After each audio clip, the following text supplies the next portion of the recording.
الحمد للہ رب العالمین والصلاة والسلام علی سید الانبیاء والمرسلین اما بعد اعوذ باللہ من الشیطان الرجیم بسم اللہ الرحمن الرحیم ان اللہ وملائکتہ یصلون علی النبی یا ایہا الذین آمنوا صلوا علیہ وسلموا تسلیما اللهم صل على سيدنا وشفيعنا وحبيبنا ومولانا محمد وبارك وسلم صلاة وسلام عليك يا رسول الله صلى الله تعالى عليه وسلم. وقال الذين أشركوا لو شاء الله ما عبدنا من دونه من شيء نحن ولا آباؤنا ولا حرمنا من دونه من شيء كذلك فعل الذين من قبلهم فهل على الرسل إلا البلاغ المبين. اور مشرک بولے اللہ چاہتا تو اس کے سوا کچھ نہ پوچھتے، نہ ہم نہ ہمارے باپ دادا، اور نہ اس سے جدا ہو کر ہم کوئی چیز حرام ٹھہراتے. ایسا ہی ان سے اگلوں نے کیا تو رسولوں پر کیا ہے مگر صاف طور پر پہنچا دینا. اس آیت کریمہ میں مشرکین کے ایک شبہ کا ذکر ہے اور اپنے ایمان نہ لانے کی جو ایک احمقانہ وجہ انہوں نے بیان کی اس کا یہاں پہ تذکرہ کیا گیا. یعنی مشرک یہ کہتے ہیں کہ اگر اللہ تبارک و تعالیٰ چاہتا تو پھر ہم اللہ کے سوا کسی کی عبادت کرتے ہی نہیں، نہ ہم اللہ کے علاوہ کسی کی عبادت کرتے اور نہ ہمارے باپ دادا اللہ کو چھوڑ کر کے کسی کی عبادت کرتے.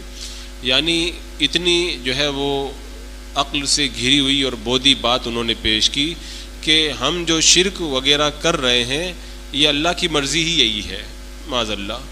اصل میں ہوتا یہ ہے کہ جب حق کی دعوت کافروں کے پاس پہنچتی ہے تو پہلے تو اس کا مقابلہ وہ زور بازو سے کرتے ہیں، طاقت سے کرتے ہیں، تلوار سے کرتے ہیں. نہیں کام چلتا بیہودہ گوئی کرتے ہیں، گالی گلوچ کرتے ہیں، مذاق بناتے ہیں اور اپنی جو ہے وہ خود ساختہ جو دلیلیں دیتی ہیں وہ دینا شروع کر دیتے ہیں. لیکن جب کام نہیں بن پاتا تو پھر آخر کے اندر یہی ان کا ایک طریقہ ہے، اپنے باپ دادا کو لے کر کے آ جاتے ہیں اور صاف صاف کہہ دیتے ہیں کہ جو ہے وہ ہمارے باپ دادا ایسا ہی کرتے آئے اور ہم بھی ایسا ہی کر رہے ہیں. اگر اللہ تبارک و تعالیٰ کو یہ منظور نہیں ہوتا تو پھر جو ہے وہ ہم ایسا ہرگز نہیں کرتے. یعنی ان کا کہنے کا مقصد یہ تھا کہ ہمارے باپ دادا اتنے ہزار سال سے جو ہے وہ شرک کر رہے ہیں اور ان کو اللہ تبارک و تعالیٰ نے روکا نہیں، ان پر کوئی عذاب نہیں آیا اور وہ آرام سے زندگی گزارتے رہے اور بڑی خوشحالی کے ساتھ میں زندگی گزار کر کے وہ چلے گئے. تو اس کا مطلب یہ ہے کہ اللہ تبارک و تعالیٰ نے جو ہے اللہ تعالیٰ کی مرضی یہی ہے کہ ہم لوگ ایسا کریں. اور وہ کہتے تھے ہمارے باپ دادا نے کچھ چیزوں کو حرام کیا، جیسے کچھ جانوروں کو وہ اپنے بتوں کے نام پہ چھوڑ دیتے تھے، ان کا گوشت نہیں کھاتے تھے.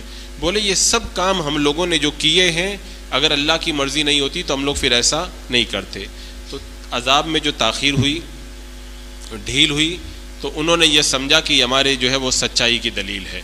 اور اگر اللہ تبارک و تعالیٰ کو یہ ہماری بت پرستی منظور نہیں ہوتی تو پھر جو ہے وہ اللہ تبارک و تعالیٰ ہمارے اوپر جو ہے وہ عذاب بھیج دیتا اور ہمیں روک دیتا اور پھر ہم اللہ کے سوا کسی کی عبادت کر ہی نہیں پاتے.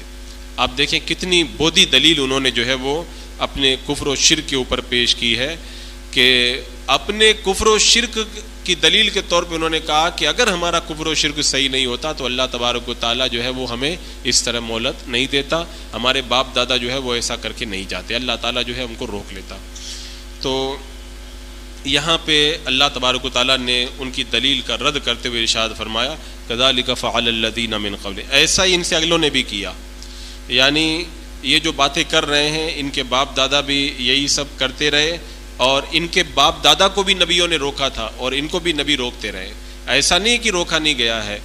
جب بھی بت پرستی ہوئی، کوئی کفر و شرک کرتا رہا تو اللہ کا نبی آتا رہا، ان کو باز رکھتا رہا کہ یہ منع ہے، یہ نہ کرو. اگر اللہ کی مرضی یہی ہوتی تو اللہ تعالیٰ نبیوں کو بھیج کر کے ان کو منع کیوں کرتا.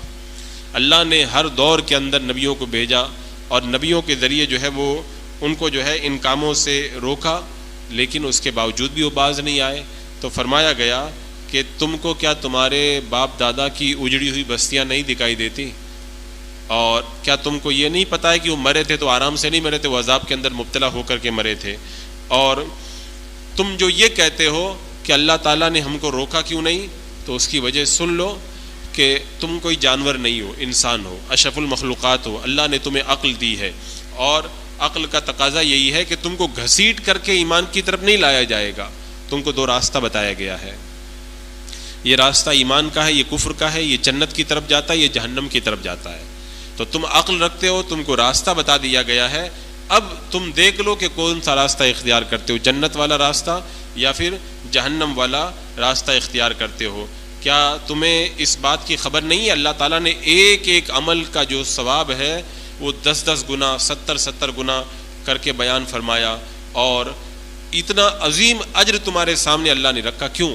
تاکہ تم اپنی عقل کو کام میں لو اور یہ اجر و ثواب کے مستحق بنو. اگر تمہیں گھسیٹ کر کے لایا جاتا تو پھر تمہاری عقل کا تقاضا کیا تھا، اور اتنا عظیم ثواب پھر تم کو کیوں دیا جاتا؟ تو یہ تم کو گھسیٹ کے اس لیے نہیں لایا گیا کہ اللہ تعالیٰ نے تمہارے لیے راستوں کو متعین کر دیا ہے، لہذا تم اللہ کی بارگاہ کے اندر دلائل کو دیکھ کر نبیوں کی ہدایت کے ذریعے آؤ. پھر رب تبارک و تعالیٰ نے ارشاد فرمایا کہ فَهَلْ عَلَى الرَّسُولِ إِلَّا الْبَلَاغُ الْمُبِينُ. تو رسولوں پر کیا ہے مگر صاف پہنچا دینا. رسول کسی کو زبردستی ہدایت نہیں دیتے ہیں، رسول کا کام ہے پہنچا دینا کہ یہ ہدایت ہے، اس کو قبول کرو. ہدایت دینا یہ اللہ کا کام ہے. تو ان کی جو دلیل تھی یہ ایسی بودھی دلیل تھی کہ اپنے کفر و شرک کی دلیل پر باپ دادا کو لے کر کے آئے. اور ایک بات ہمیشہ یاد رکھیں، باپ دادا اگر کوئی اچھا کام کریں تو ان کے راستے پہ چلا جائے گا، اور باپ دادا اگر غلط کام کریں گے تو ان کے راستے پہ ہم نہیں چلیں گے. اب مثال کے طور پر آپ یہ سمجھ لیں جیسے آج ہم ہیں، اگر ہم کسی غلط چیز کو کرنا شروع کر دیں تو کیا بعد میں ہماری اولاد آئے گی وہ یہ کہے گی کہ ہمارے جو ہے وہ باپ دادا تو ایسے ہی کرتے آئے تھے؟ باپ دادا کے کرنے سے کوئی غلط چیز یہ صحیح نہیں ہو جاتی ہے. صحیح اور غلط وہ ہے جس کو اللہ تبارک و تعالیٰ نے قرآن کے اندر بیان فرما دیا، اللہ کے رسول نے احادیث طیبہ کے اندر بیان کر دیا. آج آپ دیکھ رہے ہیں بہت ساری چیزوں میں ہماری قوم کا بھی یہی حال ہے کہ وہ صحیح اور غلط کا جو معاملہ ہے وہ اپنے باپ دادا پہ لے جا کے چھوڑ دیتے ہیں. یہ رسم بری ہے، مت کرو. بولے ہمارے باپ دادا بھی تو ایسے ہی کرتے تھے. کسی کا انتقال ہو جائے تو پھر رشتہ داروں کی دعوت کرنا، اس کی دعوت کرنا، اس کی دعوت کرنا، علماء فرماتے ہیں یہ بدعت ہے. اور کسی مرے ہوئے کے بعد میں کسی مردے کے نام پہ دعوت کرنا یہ اسلامی تعلیمات کے خلاف ہے. لیکن وہ کہتے ہیں ہم کیا کریں، ہمارے باپ دادا اتنے لوگوں کے زمانے سے کھاتے آئے ہیں، تب اگر ہم نہیں کریں گے تو پھر کیسے کام چلے گا؟ ہمارے باپ دادا کا یہ تو طریقہ چلا آ رہا ہے. تو باپ دادا اگر کوئی غلط کام کریں تو اس کو نبھانا نہیں چاہیے، اس کو مٹانا چاہیے. باپ دادا اگر اچھا کام کر کے گئے ہیں تو ہاں اس کو آپ عمل کریں، اس کو نبھائیں اور جو ہے اس کو باقی رکھیں. کبھی بھی اگر کسی چیز کے اچھے اور برے ہونے کی دلیل بنانا ہے تو دلیل اس کو بناؤ جو قرآن و سنت نے ہم کو عطا فرمائی ہے. دلیل اس کو مت بناؤ کہ ہماری عقل کیا کہتی ہے، ہمارا معاشرہ کیا کہتا ہے، ہمارا سماج کیا کہتا ہے، ہمارے باپ دادا کا طریقہ کیا رہا ہے. بہت ساری چیزیں آپ کو مل جائے گی معاشرے کے اندر. بلکہ بہت سارے لوگ تو اپنے باپ دادا کی رسموں کو نبھانے کے اندر کتنے ناجائز و حرام کاموں کے اندر مبتلا ہیں. خاص طور سے شادی کے موقع پہ کتنی ایسی رسمیں کی جاتی ہیں. اب جیسے مثال کے طور پر ہم لوگ جب نکاح کے لیے جاتے ہیں تو دولہا جو ہے وہ ہاتھ میں مہندی لگا کے بیٹھا ہوا ہے. کیوں لگائی؟ اس لیے کہ اب ہمارے خاندان کے اندر ریت چلی آ رہی ہے کہ دولہا جو ہوتا ہے وہ مہندی لگاتا ہے. اسلام نے زینت جو ہے وہ مرد کے لیے جو ہے وہ حرام قرار دی ہے. تو مرد کو اپنے ہاتھوں پہ زینت کرنا، مہندی لگانا یہ کیسے جائز ہو جائے گا؟ اگر تمہارے باپ دادا پڑھے لکھے نہیں تھے، انہیں علم نہیں تھا شریعت کا، ان کو کوئی بتانے والا نہیں ملا یا بتایا انہوں نے نہیں مانا، تو کیا تم بھی اس غلط طریقے کو نبھاؤ گے؟ پھر بعد میں تمہاری اولاد آئے گی تو کہے گی کہ ہمارے باپ دادا بھی تو ایسے ہی کرتے تھے. تو یہ کوئی جو ہے ایک مسلمان کا طریقہ نہیں ہوتا ہے. یہ تو کافروں کا طریقہ ہے کہ ہمارے باپ دادا ایسے ہی کرتے چلے آئیں، لہذا ہم لوگ بھی ایسا ہی کریں گے. لہذا اس بات کو، یہ بڑا اہم نقطہ ہے، اس کو آپ حضرات سمجھیں اور اس پہ غور کریں. اور ہماری سوسائٹی اور معاشرے میں بہت ساری ایسی باتیں پائی جاتی ہیں، خاص طور سے خوشی اور غم کے موقع پہ جو فنکشن ہوتے ہیں، شادی اور میت، ان دو چیزوں کے اندر زیادہ جو ہے وہ ایسی رسمیں چلی آتی ہیں. اور آپ شادی کے موقع پہ دیکھیں لوگ جب آتے ہیں ہمارے پاس میں تو کہتے ہیں کہ شادی کی تاریخ رکھنی ہے لیکن یہ تاریخ مت رکھنا. کیوں؟ ہمارے باپ دادا کہتے چلے آئے ہیں کہ اس تاریخ میں جو ہے وہ 3, 13, 23 اور 8, 18, 28 ان میں شادی نہیں کرنا چاہیے, قمر در عقرب نہیں کرنا چاہیے. تو جب باپ دادا کہہ رہے ہیں نہیں کرنا چاہیے تو امام صاحب کے پاس آنے کی ضرورت کیا ہے؟ باپ دادا سے پوچھ کے اسی حساب سے کام کرنا چاہیے. تو اگر شریعت پہ چلنا ہے تو علماء سے رابطہ کیا جائے, اور باپ دادا کی رسم و رواج کو نبھانا ہے, صحیح ہو یا غلط, تو یہ ایک مسلمان کا طریقہ کبھی بھی نہیں ہو سکتا ہے. اور اب تو جو ہے وہ ان رسموں کو نبھانے کے اندر ہماری قوم اتنی آگے بڑھ گئی ہے کہ اگر مہر کا پیسہ بھی رکھنا ہو تو ابھی کل ہی کی بات ہے, کل ایک جگہ میں جب نکاح میں گیا تو وہاں پر بھی یہی بات آ گئی, جو مہر کا پیسہ رکھا گیا 3,000 روپیہ, تو بولے 3, 13, 23 جو ہے وہ صحیح نہیں ہوتا, لہٰذا 3,000 کے کچھ آگے پیچھے کر دیا جائے. تو یہ تو بڑی عجیب بات ہو گئی. یہ پتہ نہیں کہاں سے یہ دلیل آئی. قرآن و سنت کے اندر جو ہے وہ ایسی دلیلیں قطعاً نہیں ملیں گی, بلکہ قرآن و سنت ان کی نفی کر. اسلام کے اندر ان سب چیزوں کی کوئی گنجائش نہیں ہے. لہذا کہنے کا حاصل یہی ہے کہ دلیل شریعت کو بنایا جائے. شریعت یہ قانون ہے اللہ اس کے رسول کا دیا ہوا, اور ہم کیا عقل رکھتے ہیں؟ ہمارا رب ہمیں جو بتائے گا وہی ہم کریں گے, ہمارے رسول ہمیں جو بتائیں گے ہم اسی کے اوپر چلیں گے جو اللہ کے رسول علیہ السلام ہم کو بتا کے گئے ہیں. ہم اگر اپنی من مانی کریں, اپنے باپ دادا کے طریقے پہ چلیں, تو پھر سمجھ لو کہ بہت سارے گناہوں کے اندر مبتلا ہو جائیں گے. اور یہاں پر ایک بڑی دردناک بات تو یہ ہے کہ کچھ ایسے بھی دیہات ہیں جن دیہاتوں کے اندر مسلمان باپ دادا کی رسم پہ چل کے کفر بھی کر رہے ہیں معاذ اللہ رب العالمین. دیوالی آتی ہے تو گھر میں دیا بھی جلاتے ہیں, ہولی آتی ہے تو رنگ بھی کھیلتے ہیں, اور جب ان کی کچھ ایسی پوجا کا معاملہ رہتا ہے تو اس کے اندر بھی شرکت کر لیتے ہیں. کیوں؟ بولے ہمارے باپ دادا بھی ایسا ہی کرتے تھے معاذ اللہ رب العالمین. کفر اور شرک کی رسموں کے اندر شرکت کرنا اور اس کے اندر باپ دادا کی رسموں کو نبھانا, یہ سمجھ جائیے کہ شیطان کا کتنا بڑا جال ہے جس کے اندر اس نے لوگوں کو پھانس کے رکھا ہے.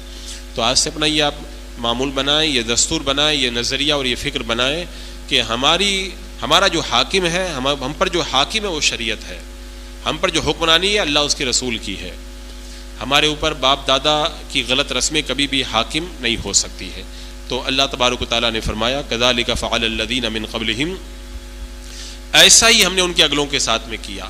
یعنی تم جو کہہ رہے ہو باپ دادا ایسے ہی کرتے آئے تھے تو وہ ایسے ہی کرتے آئے, تو یہ بھی تو دیکھو کہ ان کے ساتھ میں ہم نے کیا کیا ہے. ہم نے ان پر عذاب نہیں بھیجا, ہم نے ان کی بستیوں کو تباہ نہیں کیا, ہم نے ان کو ذلت کی موت نہیں دی, کیا ہم نے ان کو دنیا سے نیست و نابود نہیں کر دیا؟ تو اگر تم اپنے باپ دادا کی رسموں کو نبھاؤ گے, ان کے طریقے پہ چل کے کفر و شرک کرو گے, تو ایسے ہی ذلت کی موت تمہیں بھی دیں گے, ایسے ہی عذاب میں مبتلا تم کو بھی کریں گے, ایسے عبرت کا نشان تم کو بھی بنائیں گے, اور ایسے ہی تمہاری بستیوں کو بھی اجاڑ دیا جائے گا. تو تم نے باپ دادا کو تو دیکھ لیا وہ کیا کہتے تھے, یہ نہیں دیکھا کہ باپ دادا کے ساتھ میں ہم نے کیا کیا, اس کو بھی تو تمہیں دیکھنا چاہیے. تو اگر کوئی غلط کام کرے اور غلط کام کے اندر وہ جو ہے وہ عذاب میں مبتلا ہو جائے, تب تو بندے کو چھوڑ دینا چاہیے. تم نے عذاب کو دیکھا, اس کے باوجود بھی نہیں چھوڑا. ان کے جو کھنڈرات ہیں عذاب کے, ان کے پاس سے تم گزرتے ہو, ان کے نشانات کو دیکھتے ہو. تو کذالک فعل الذین من قبلہم, ہم نے ان کے ساتھ اگلوں کے ساتھ ایسا ہی کیا ہے. اور رہ گیا یہ کہ ہم جب کفر و شرک کر رہے ہیں تو اللہ تعالیٰ جو ہے ہمارا ہاتھ کیوں نہیں پکڑتا, ہمیں کیوں نہیں روکتا؟ تو فرمایا فعل علی الرسول البلاغ المبین, رسولوں کا کام ہے پہنچا دینا. رسول اللہ کی طرف سے کسی کا ہاتھ پکڑ کر کے گھسیٹ کر کے اس کو ایمان کی طرف نہیں لے کے جاتے, وہ ان کا کام ہے ہدایت کا راستہ بتانا. مانو تو تمہاری مرضی, نہ مانو تو تمہاری مرضی. یہ ہے کہ مانو گے تو کامیاب ہو جاؤ گے, اور نہیں مانو گے تو پھر جہنم کا عذاب جو ہے وہ اللہ تبارک و تعالیٰ نے تمہارے لیے تیار کر کے رکھا ہے. تو اللہ تبارک و تعالیٰ نے یہاں پر ان کی اس حماقت کا جواب عطا فرمایا. اور اللہ تبارک و تعالیٰ اپنے کسی بندے کو جہاں پر بھی جس حال کے اندر رکھتا ہے, اگر وہ ایمان کی حالت ہے تب تو بندے کو مطمئن رہنا چاہیے. لیکن اگر شیطان کے بہکاوے میں آ کر کے وہ غلط چیزوں میں پڑ گیا ہے تو فوراً اس کو شریعت کی طرف پلٹا. حضرت غوث اعظم رضی اللہ تعالیٰ عنہ نے فرمایا تھا ایک تقریر کے اندر, سرکار غوث پاک کا خطاب بھی کیا خطاب ہوتا تھا, ان کے خطاب میں کتنے لوگوں کی زندگیاں بدلتی تھی, کافر ایمان لاتے تھے, کافر جو فاسق رہتے تھے وہ توبہ کرتے تھے. آپ نے اپنے مدرسے میں تقریر کرتے ہوئے ارشاد فرمایا کہ جب بھی شریعت کی کوئی حد ٹوٹتی ہے تو سمجھ جاؤ کہ تم فتنے میں پڑ گئے ہو, فوراً تم شریعت کی طرف پلٹو. یعنی شریعت کے خلاف کوئی کام کرتے ہو سمجھ جاؤ کہ اب تم تباہی کی طرف جا رہے ہو، فوراً تمہیں جب پتہ چلے کہ ہم شریعت کے خلاف گئے فوراً ہوشیار ہو جاؤ اور شریعت کی طرف پلٹ کے آؤ۔ اگر بندہ ایسے موقع پہ ہوشیار نہ ہو تو پھر اگلوں کا جو انجام ہوا ہے وہی انجام ان کا بھی ہو جائے گا۔